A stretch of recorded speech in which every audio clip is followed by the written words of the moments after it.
Hello and welcome to IS Foundry. So in this video we'll discuss some of the important key terms related to GS4 ethics paper. And as we know, these keywords from your syllabus like integrity, like honesty, objectivity, ethics, values, etc. They are the most important part of your syllabus, and a clear understanding of these topics is very important to score good marks in your GS4 paper. So apart from that, we have this initiative जिसमें you can explore and learn one keyword per short. So you can find the playlist in our YouTube channel, that is IS Foundry. And without wasting time, we'll now proceed with the explanation of important key terms in this part of the series. What is ethics? In simple terms हम देखें तो ethics कुछ moral principles है जो human behaviour को guide करते हैं. Right और रॉन्ग, गुड और बैड, फेयर और अनफेयर, बेसिकली सही गलत की पहचान बताने के लिए, सही गलत का फैसला करने के लिए जो हम प्रिंसिपल्स यूज करते हैं उन्हें कहते हैं एथिक्स. सो इन एग्जाम आप सीधा ये डेफिनेशन पिक कर सकते हो यहाँ से, और साथ में all these factors, moral principles that guide human behaviour in terms of right और रॉन्ग, गुड और बैड, फेयर और अनफेयर. देन ज्यादा अच्छे से समझने के लिए हम देख लेते हैं कुछ एग्जांपल्स. फॉर एग्जांपल एक सिविल सर्वेंट जो ब्राइब लेने से मना कर देता है क्योंकि it is against the professional ethics, है ना, करप्शन है ये. Then the example of a police officer जिसके ऊपर पॉलिटिकल प्रेशर है लेकिन फिर भी वो एक फेयर इन्वेस्टिगेशन कंडक्ट करवाता है. Then RTI, right to information का एग्जांपल भी आप कोट कर सकते हैं जो एथिकल गवर्नेंस का एक इंपॉर्टेंट पार्ट है. Then next is ethical dilemma. तो कई बार हमारे पास ऐसी कोई सिचुएशन आ जाती है जहां पे हमारे पास दो या दो से ज्यादा चॉइसेस होती हैं, और ऐसे में दोनों ही चॉइसेस या फिर तीन चार जितनी भी चॉइसेस हैं, सभी हमारा जो एथिक्स होती है या फिर हमारा जो मोरालिटी, हमारी वैल्यू सिस्टम के हिसाब से सही गलत का जो हम फैसला करते हैं, दोनों उस तराजू पे इक्वली बैठ जाती हैं. होता है ना, एक वो स्केल होती है, तो उस स्केल पे वो दोनों राइट चॉइसेस होती हैं या फिर दो से ज्यादा हो सकती हैं. तो कन्फ्लिक्ट बिटवीन टू और मोर राइट चॉइसेस, उसको बोलते हैं एथिकल डायलेमा. इसका एक क्लासिक एग्जांपल आप देख सकते हैं. एक ट्रैफिक ऑफिसर जो क्या कर रहा है, वहां पे सिग्नल पे खड़ा होके ट्रैफिक को कंट्रोल कर रहा है, और वहां पे रेड लाइट क्रॉस कर जाती है, रेड लाइट जंप कर जाती है एक एम्बुलेंस. तो अब वो एक डायलेमा में है. अगर तो वो एम्बुलेंस के ऊपर एक्शन लेता है टू कंट्रोल द ट्रैफिक, तो that would also be morally correct. लेकिन अगर वो एम्बुलेंस को चुपचाप जाने देता है टू सेव अ लाइफ, तब वो भी सही रह जाएगा. तो यहाँ पे उसके पास दो चॉइसेस हैं और दोनों ही मॉरली करेक्ट हैं. सिमिलरली यहाँ पे मणिपुर इंटरनेट शटडाउन का भी एग्जांपल हम कोट कर सकते हैं. तो मणिपुर में collective security versus individual right to internet, दोनों ही एक साथ एक दूसरे के साथ क्लैश कर रहे हैं. तो बोथ आर राइट चॉइसेस. तो this is also an ethical dilemma. Next is honesty. Honesty क्या होती है? It is quality of being truthful. ठीक है, आप अपने थॉट्स में, अपने ख्यालों में, अपने शब्दों में और अपने व्यवहार में, एक्शन में आप क्या है, ट्रूथफुल है हमेशा. ठीक है, कंसिस्टेंटली आप ट्रूथफुल है irrespective of the situation, even when it is hard. तो उसको हम बोल देंगे ऑनेस्टी.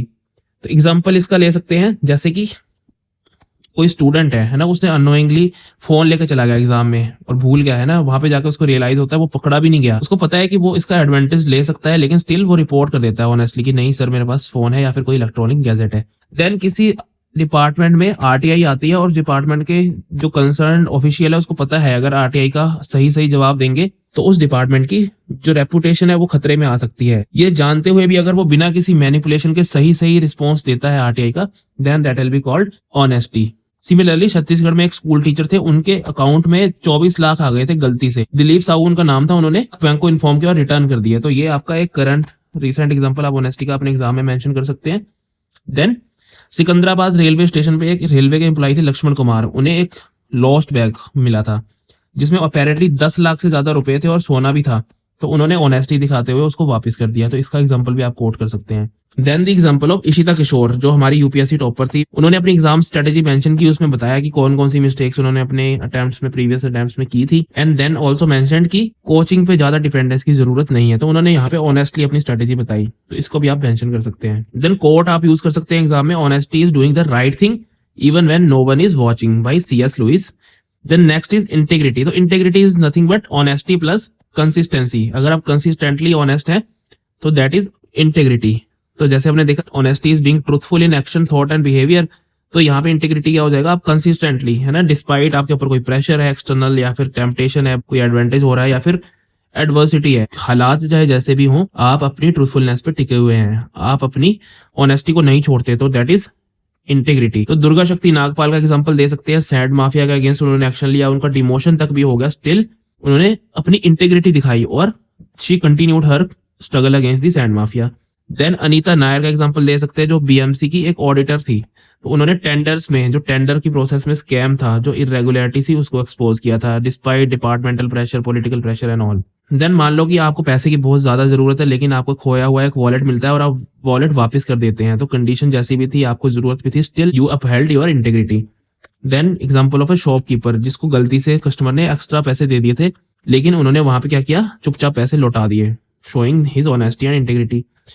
तो पब्लिक सर्विसेज में क्या इंपॉर्टेंस है, देखो पब्लिक ट्रस्ट को बिल्ड करता है, ट्रांसपेरेंसी और अकाउंटेबिलिटी की वैल्यूज को बिल्ड करता है, उनको स्ट्रेंथन करता है। Then corruption and abuse of power से बचाता है, and also upholds the constitutional values like rule of law etc. Quote you can use: real integrity is doing right thing, knowing that nobody is going to know whether you did it or not, by Oprah Winfrey. Then next are values. तो देखो value जो word होता है उसका simple literal meaning है value means कि किसी चीज की कीमत, क्या वैल्यू है किसी चीज की, तो वहीं से निकल के आया value. So values are basically guiding principles जो आपका बिहेवियर को शेप करते हैं और आपके डिसीजंस को डिसाइड करते हैं। बेसिकली आपके लिए डिसीजन मेकिंग में एक स्केल की तरह काम करते हैं। तो आपकी दोनों तरह की वैल्यूज हो सकती है, पर्सनल भी हो सकती है, पब्लिक भी हो सकती है ना। पर्सनल लाइफ में आप किसी चीज को वैल्यू दे सकते हो, देन पब्लिक आपकी जो कॉमन सोशल कॉन्शियसनेस है उसके हिसाब से कोई और चीज वैल्यूएबल हो सकती है, तो उसके बेसिस पे आपकी वैल्यूज डिसाइड होती हैं। इसको और आसानी से समझने के लिए आप एग्जांपल कोट कर सकते हैं, ऑनेस्टी, कंपैशन एंड करेज, ये सभी क्या है, वैल्यूज है। तो फॉर एग्जांपल कोई नॉन वायलेंस को वैल्यू देता है, देन उससे क्या होगा, काउ प्रोटेक्शनिज्म उसके बिहेवियर में आएगा। सिमिलरली अगर कोई स्टूडेंट ऑनेस्टी को वैल्यू करता है तो वो क्या करेगा, लीक्ड पेपर मिलने के बाद भी उसको यूज नहीं करेगा। सिमिलरली आप एग्जांपल कोट कर सकते हैं गवर्नमेंट ऑफिसर्स का, जिन्होंने कोविड के टाइम पे माइग्रेंट लेबर्स को ट्रांसपोर्टेशन और फ्री फूड वगैरह प्रोवाइड करवाया था, तो कंपैशन की वैल्यू को अपहोल्ड कर रहे थे, वहां पे कंपैशन को वैल्यू दे रहे थे। सिमिलरली आप एग्जांपल कोट कर सकते हैं विसल ब्लोअर्स का, जो करप्शन को एक्सपोज करते हैं अपने डिपार्टमेंट में, upholding the value of courage. Quotes you can use of your values become your destiny, by Mahatma Gandhi. Next important term is attitude. तो देखो एटीट्यूड क्या होता है, बेसिकली एक टेंडेंसी, एक inclination to feel, to think or to act in a particular manner towards people, towards places, towards any community, anything। किसी भी चीज, किसी भी इंसान या फिर किसी भी कम्युनिटी, जगह के बारे में आपकी पहले से क्या टेंडेंसी है, आप किस तरह से रिएक्ट करेंगे या फिर आप किस तरह से रिएक्ट करते हैं, वो आपका एटीट्यूड होता है। ठीक है, इसके 3 कंपोनेंट होते हैं, इसको ABC की तरह आप याद रख सकते हैं ना, कि ABC अफेक्टिव मतलब कि फीलिंग वाला कंपोनेंट। ठीक है, आप क्या फील करते हैं किसी चीज के बारे में। सिमिलरली बिहेवियरल कंपोनेंट, कि आप कैसे एक्ट करते हैं किसी चीज के बारे में, है ना। सांप को देख के डर जाते हैं तो सांप के प्रति आपका एक नेगेटिव अलर्ट एटीट्यूड है। सिमिलरली कॉग्निटिव, कि आपका जो थिंकिंग वाला पार्ट है, कि कैसे आप सोचते हैं, कैसे आप किसी चीज के बारे में डेलिब्रेट करते हैं। ठीक है, तो ये सारे तीनों कंपोनेंट मिला के आपका एक एटीट्यूड किसी चीज के बारे में डेवलप करते हैं। एग्जाम्पल्स के थ्रू समझते हैं। देखो एक सिविल सर्वेंट है जो क्या कर रहा है, जिसका पब्लिक क्रिटिसिज्म हो रहा है, लेकिन वो उसका एक पॉजिटिव एटीट्यूड है, एक पब्लिक सर्विस वाला एटीट्यूड है, इसलिए वो क्या कर रहा है वहां पे, in spite of getting angry, वो क्या करता है, कामली उनकी प्रॉब्लम को सुनता है और रिजॉल्व करने की कोशिश करता है। Similarly you can use example of doctor, जो कि हमारे एक्सटर्नल अफेयर्स मिनिस्टर हैं, और वो देखो किस तरह से काम एंड कंपोज रहते हैं प्रेशर सिचुएशंस में। तो जैसे रशिया यूक्रेन का इशू था या फिर आपका इजराइल वाला इशू था, तो ऐसी ट्रिकी सिचुएशंस में भी, डाइसी सिचुएशंस में भी इंडिया का नेशनल इंटरेस्ट अपहोल्ड कर पाते हैं। सिमिलरली इसरो की टीम ने क्या किया, एक करेज और पॉजिटिव एटीट्यूड दिखाया despite the failure of Chandrayaan 2, और उन्होंने क्या किया, एक कमबैक किया चंद्रयान 3 की सक्सेस के साथ। तो that can also be quoted as positive scientific temperament attitude. ठीक है, then if there are 2 different people who see garbage on the street, है ना, एक बंदा उसमें से इग्नोर कर देता है, दूसरा उठा के डस्टबिन में उसको डाल देता है, तो यहाँ पे एक पब्लिक रिस्पॉन्सिबिलिटी वाला एटीट्यूड है, दूसरे का इनडिफरेंट एटीट्यूड है। सिमिलरली लूजिंग अ पेन, है ना, एक बंदा गुस्सा हो जाता है, अपने क्लासमेट्स की चेकिंग वगैरह करता है। On the other hand the second person looks for a solution and borrows a pen from other person and continues writing. यहाँ पे भी देखो 2 अलग अलग एटीट्यूड हमें देखने को मिल रहे हैं, है ना। सिमिलरली रिसीविंग फीडबैक, कोई बंदा गुस्सा हो सकता है, आर्गुमेंट स्टार्ट कर सकता है फीडबैक पे, and another one shall take it as a positive thing and try to improve on those areas. The quotes you can use are attitude is little thing that makes big difference by Winston Churchill, and also your attitude not your aptitude will determine your altitude. काफी अच्छा coat है ये Zig Ziglar का, you can also use it. Then next are very important terms sympathy, empathy and compassion. तो इसमें काफी ज्यादा लोग कंफ्यूज भी रहते हैं, लेकिन काफी इजी है। तो देखो सिंपैथी, एम्पैथी और कंपैशन तीनों एक डिग्री ऑफ इमोशंस इन्वॉल्व में चलते हैं। ठीक है, इसमें थोड़ा लो डिग्री ऑफ इमोशंस होगा, एम्पैथी में थोड़ा मीडियम होगा और कंपैशन में हाई होगा। तो सिंपैथी क्या है, sympathy means to recognise and feel sorrow for someone, ठीक है, किसी के साथ बुरा हो गया, आप बोलते हो I am sorry for that, ठीक है, आप उसके लिए बुरा फील करते हो। Similarly empathy means understanding and sharing others feeling, ठीक है, आप खुद को उनके शूज में डाल के ज्यादा इजीली समझ पाते हो, एग्जैक्टली उस पेन को फील कर पाते हो कि जैसे कि आप खुद उनकी जगह पे हो। And compassion means empathy plus action, ठीक है, आप ना सिर्फ उनके पेन को फील कर पा रहे हो बल्कि आप अपनी तरफ से एफर्ट्स भी करते हो टू रिलीव दैट पेन। तो इसको एग्जाम्पल के थ्रू आपको ज्यादा इजीली समझ आएगा। मान लीजिए आपका फ्रेंड किसी एग्जाम में फेल हो जाता है और आपको उसके लिए बुरा लगता है, आप बोलते हो कि I feel sorry for you, तो उसको बोलेंगे सिंपैथी। लेकिन अगर पास में आप भी फेल हो रखे हो कभी और आपको उसका फेलियर देख के अपना फेलियर याद आ जाता है और आप उस एग्जैक्ट फीलिंग को रिकॉल कर पाते हो, फील कर पाते हो कि हाँ भाई इसको ऐसा फील हो रहा होगा इस टाइम पे, मुझे भी ऐसा फील हुआ था, तो उसको बोलेंगे empathy. And if you decide to help your friend in overcoming the failure, ठीक है, उसको अगले एग्जाम की तैयारी के लिए हेल्प करते हो, नोट्स वगैरह देते हो, तो उसको बोलेंगे कंपैशन। तो यहाँ पे एक एक्शन का एलिमेंट आ गया। एक और एग्जांपल देख लेते हैं फ्लड विक्टिम्स का, है ना, कहीं फ्लड की न्यूज आप सुनते हो and if you simply feel sorry for them then that is sympathy. लेकिन अगर आप रिकॉल कर पाते हो, आप या आपका कोई लव्ड वन, आपकी फैमिली वाले कभी किसी पास्ट में फ्लड के इंसिडेंट में फंस गए हो और आप एग्जैक्टली उस पेन को फील कर पाते हो, उसको रिकॉल कर पाते हो, तो दैट इज एम्पैथी। खुद को उस पर्सन की जगह, फ्लड विक्टिम की जगह रख के अगर आप देख पा रहे हो एग्जैक्टली, तो दैट इज एम्पैथी। सिमिलरली अगर आप हेल्प करते हो, है ना, कि आपने फंड वगैरह दे दिए, आपने वहां पे जाके उनको किसी और तरह की हेल्प कर दी, तो उसको बोलेंगे compassion.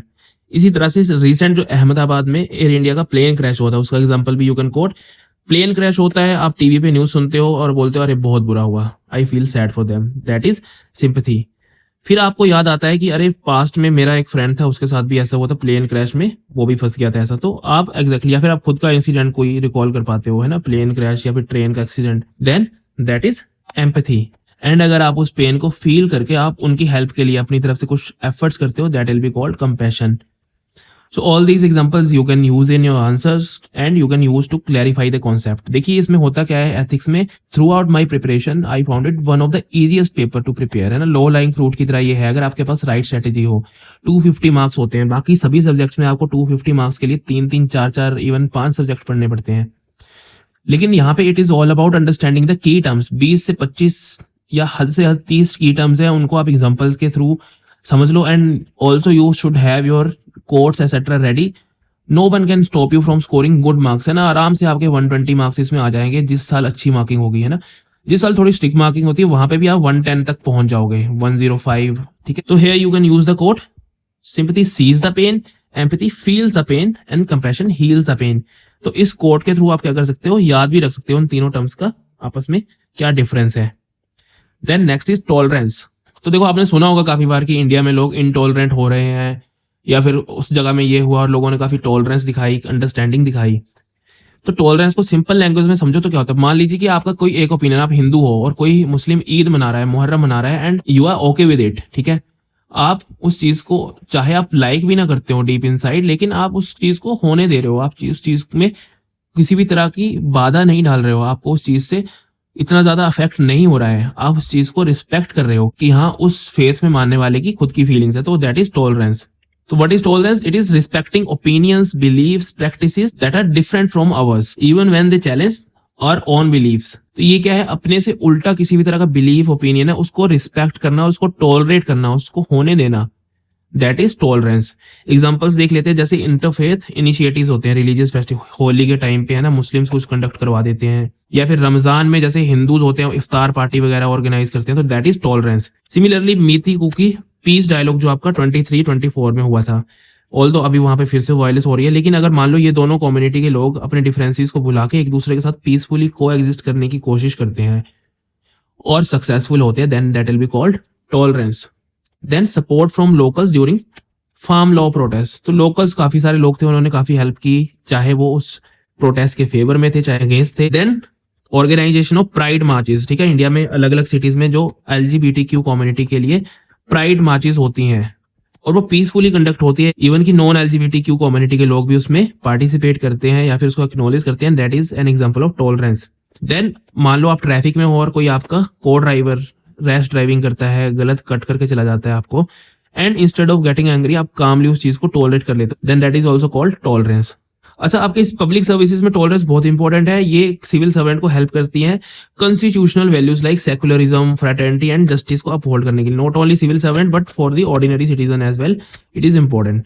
Quotes you can use, tolerance is the best religion, या फिर anger and intolerance are the enemies of correct understanding by Mahatma Gandhi. तो ये दोनों महात्मा गांधी के कोट्स हैं, you can use them in your answers. Next is emotional intelligence. ठीक है, तो इमोशनल इंटेलिजेंस को अगर सिंपली समझे तो क्या है कि आप अपने और दूसरों के इमोशंस को समझ पाते हो कि भाई अच्छा, मैं छत पे खड़ा हूँ, हाइट पे खड़ा हूँ, मुझे डर लग रहा है, मेरा ये इमोशन है, इसकी ये वजह है। ठीक है, ये मेरी बॉडी का एक डिफेंस मैकेनिज्म है, बॉडी सर्वाइवल के लिए बोल रही कि भाई आगे जाएगा तो गिर जाएगा, मर भी सकता है। तो इसी तरह से इमोशनल इंटेलिजेंस क्या है? इमोशंस से रिलेटेड इंटेलिजेंस। ठीक है, ability to recognise, understand and manage and influence emotions, अपने खुद के भी और दूसरों के भी। तो ना सिर्फ उसको रिकॉग्नाइज करना कि अच्छा मुझे ये इमोशन फील हो रहा है, बल्कि समझना कि क्यों हो रहा है, कैसे हो रहा है, देन उसको मैनेज करना, इंपल्सिव डिसीजन या इंपल्सिव एक्शन नहीं लेना, और इन्फ्लुएंस करना अपने और दूसरों के इमोशंस को, उसको बोलते हैं इमोशनल इंटेलिजेंस। एग्जांपल्स देख लेते हैं। मान लो एक पब्लिक सर्वेंट है और वो एंग्री फार्मर्स को फेस कर रहा है, तो ऐसा भी हो सकता है कि वो फार्मर्स काफी गुस्से में हैं, काफी बदतमीजी से बात कर रहे हैं, लेकिन इंस्टेड ऑफ गेटिंग एंग्री वो पब्लिक सर्विसेज का एटीट्यूड अपना अपहोल्ड करता है और इमोशनल इंटेलिजेंस दिखाता है कि भाई इनकी ये प्रॉब्लम है, that is why they are feeling this particular emotion, that is anger, और किस तरह से वो हैंडल करता है। तो एंगर के बदले में उसको भी किसी तरह का नेगेटिव इमोशन फील होगा, लेकिन he understands and manages that emotion, not only of his own but also that of farmers. Similarly a school principal, ठीक है, क्या होता है कि स्कूल में रिजल्ट आ जाता है खराब, पुअर रिजल्ट के बाद बच्चों को डांटने की बजाय वो क्या करते हैं, उनको मोटिवेट करते हैं, क्योंकि उन्हें पता है कि students must be going through such and such emotions, है ना, और they appeal their emotions in a positive manner to motivate them to perform better next time. Then you can use example of MS Dhoni, who used to stay calm and composed even under the pressure situations। ठीक है, किस तरह से वो अपने emotions को, अपने pressure को हैंडल करते थे और पॉजिटिव रिजल्ट लेकर के आते थे। एलिमेंट्स कौन कौन से होते हैं? देखो, सेल्फ अवेयरनेस, कि you must be aware of your own emotions. Then self regulation, ठीक है, आप सिर्फ अपने इमोशंस के बारे में अवेयर ही नहीं होने चाहिए, उनको रेगुलेट करना भी आना चाहिए। एम्पैथी, मतलब कि दूसरों के इमोशंस के बारे में भी आप रिलेट कर पाए, उनको समझ पाए। देन सोशल स्किल्स, तो दूसरों के इमोशंस को मैनेज करने के लिए आपके पास एडुकेट सोशल स्किल्स भी हैं। एंड मोटिवेशन, आपके अंदर से किसी चीज को अचीव करने की, कोई ड्यूटी फुलफिल करने की फील आती है, उसको बोलते हैं मोटिवेशन। तो if you feel sense of duty to fulfil some goal irrespective of any external prize, benefit, etc., then that is motivation। So ये आपके 5 एलिमेंट्स है, कई बार एग्जाम में you can mention them, they usually ask it। Then quote you can use is IQ can get you hired but EQ can get you promoted, to intelligence quotient and emotional quotient by Daniel Goleman। Then another quote you can use is by Chip Conley is emotional intelligence is what turns intention into action and action into results। Next is your accountability। तो accountability को समझने से पहले हम समझ लेते हैं responsibility को। तो रिस्पॉन्सिबिलिटी इज बेसिकली मॉरल और legal obligation to perform certain assigned duties sincerely and being answerable for your conduct during discharge of that duty. ठीक है, तो क्या एक तरह की मॉरल या फिर लीगल ऑब्लिगेशन है किसी तरह की ड्यूटी फुलफिल करने के लिए। जैसे पुलिस वाले की ड्यूटी है कि उसे लॉ एंड ऑर्डर मेंटेन करना है, तो that is a legal obligation. और लॉ एंड ऑर्डर मेंटेन करते टाइम जो पुलिस वाले का कंडक्ट होगा, he is answerable for that. वो ऐसा नहीं कि लॉ एंड ऑर्डर मेंटेन करने के नाम पे किसी को बेफालतू बेवजह गोली मार दी, कि ट्रैफिक किसी ने जंप कर दिया, लाइट जंप कर दी तो उसको उठा के गोली मार दी। ठीक है, तो उसके लिए आंसरेबल भी होगा, उसको बोलेंगे रिस्पॉन्सिबिलिटी। तो इसको और अच्छे से समझते हैं हम एग्जाम्पल्स के through. Doctors serving in high risk zone during कोविड-19। ठीक है, तो कोविड-19 के दौरान कुछ डॉक्टर्स थे, उन्होंने देखो अपनी जान की परवाह ना किए बिना अपनी मॉरल और लीगल ऑब्लिगेशन को ज्यादा इंपॉर्टेंस दी। ठीक है, देन ट्रैफिक कांस्टेबल, मान लो कहीं पे फ्लड आ जाता है और जाम वगैरह, ट्रैफिक वगैरह का सीन हो जाता है, तो ऐसे में without waiting for the seniors order वो क्या करते हैं, फटाफट ट्रैफिक को संभाल लेते हैं ना, ऐसे फ्लडेड एरिया में मेंटेन करने की कोशिश करते हैं ट्रैफिक को by understanding and upholding his responsibility. Similarly एक सोल्जर का एग्जांपल आप दे सकते हैं। मान लो कि क्या हो रहा है, लड़ाई हो रही है, यहाँ पे एक सिंगल सोल्जर है और यहाँ पे दूसरी तरफ पे बहुत सारे सोल्जर है एंटी कंट्री के। तो यहाँ पे इन्हें पता है कि he may lose his life, लेकिन बिकॉज उनकी रिस्पॉन्सिबिलिटी है टू होल्ड दैट पोस्ट, वो यहाँ पे they will make a sacrifice. तो a soldier in holding a post against enemy despite being alone, उसको भी रिस्पॉन्सिबिलिटी के एग्जाम्पल में आप कर सकते हैं। देन जैसे कोविड-19 के टाइम पे माइग्रेंट्स के लिए रेलवेज ने श्रमिक ट्रेन चलाई थी उनको अपने घर वापस पहुंचाने के लिए, that is also example of responsibility. Then आपके नक्सल अफेक्टेड एरियाज में या फिर आपके नॉर्थ ईस्ट वाले जो एक्सट्रीमिज्म इंसर्जेंसी वाले एरियाज हैं वहां पे अगर कोई पब्लिक सर्वेंट या फिर पोलिंग ऑफिसर इलेक्शन कंडक्ट करवाता है तो that is also example of responsibility. Quotes you can use is the price of greatness is responsibility by Winston Churchill and with great power comes great responsibility by Voltaire। तो देखो ये आपका Spiderman movie में भी था ये, ठीक है, उसी से फेमस हुआ है ये कोट। तो you can remember this quote and you can use both of these quotes. So now since we understand the concept of responsibility we will jump to accountability.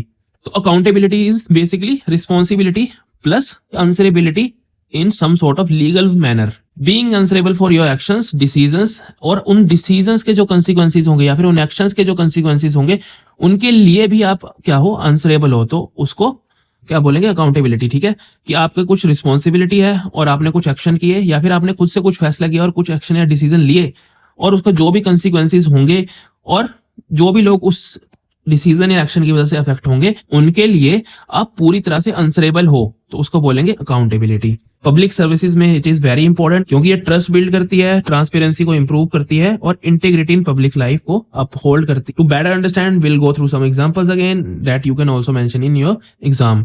तो देखो क्या होता है कि किसी स्टूडेंट के मार्क्स गलत कैलकुलेट कर देते हैं कोई टीचर, और जब वो स्टूडेंट कंप्लेन करता है तो उसको टालने की बजाय, उस चीज को अपने गलत काउंटिंग को जस्टिफाई करने के बजाय वो चुपचाप अपने एक्शंस के कंसिक्वेंसेस के लिए अपोलोजाइज करते हैं और दोबारा से करेक्ट करते हैं। Then another example we can quote of a minister, ठीक है, जिनके डिपार्टमेंट में क्या हो गया, किसी तरह का करप्शन हो गया है, स्कैम हो गया है, जबकि वो मिनिस्टर खुद डायरेक्टली इन्वॉल्व नहीं है, फिर भी वो अपने आप को अकाउंटेबल होल्ड करते हैं और रिजाइन कर देते हैं because of the corruption occurring in his department.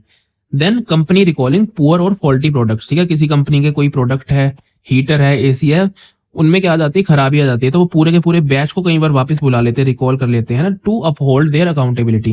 Then APJ Abdul Kalam का आप एग्जांपल दे सकते हैं। तो मिसाइल टेस्ट एक बार फेलियर हो गया था तो उन्होंने पूरी रिस्पॉन्सिबिलिटी उसकी उठाई थी एंड ये काफी फेमस भी है। जब सक्सेसफुल हो जाता है तो वो अपने आप के ऊपर क्रेडिट ना लेते हुए अपनी टीम को क्रेडिट देते हैं। तो that example you can also use in leadership, है ना, लीडरशिप का अगर आप वहां पे लिख रहे हैं तो वहां पे भी आप इस एग्जाम्पल को कोड कर सकते हैं। So quotes you can use is accountability breeds responsibility by Stephen R Covey. Then power without accountability is tyranny. This would be all for this video for now. तो बाकी की बची हुई जितनी भी आपकी कीवर्ड्स हैं या की टर्म्स हैं एथिक्स में, उनको हम कमिंग 2 या 3 पार्ट्स में कवर कर देंगे। So as we all know ethics के पेपर में कीवर्ड्स काफी ज्यादा इंपॉर्टेंट होते हैं और इन्हीं 20-25 कीवर्ड्स में से ही आपका पेपर बनता है। इवन कि आपका केस स्टडीज भी घुमा फिरा के इसी से कवर हो जाती है। You just have to practise writing case studies. So apart from this, we have this initiative on our YouTube channel, Ethics in 30 Seconds. In that you can find one value or one key term explained with examples and quotes per short. ठीक है, तो आप वो playlist आप access कर सकते हैं for quick revision and even if you are preparing for next year 2026 का मेंस अगर आप लिखने वाले हो तब भी आपको वो काफी हैंडी रहेगा। And for other updates and other videos on this, you can follow IAS Foundry and you can subscribe us so that you get notified when we upload the next parts. ठीक है, तो हम जल्दी जल्दी कोशिश करेंगे, mains आपका आने ही वाला है, महीने से भी कम का टाइम रहा है, तो विल ट्राई कि हम जल्दी से जल्दी बाकी के दोनों पार्ट्स भी अपलोड कर दें based on the response on this video. And if anything else you want, अगर केस स्टडीज पे भी आपको 1-2 डिस्कशन चाहिए, then also we can do that. Please comment, please subscribe. Thank you.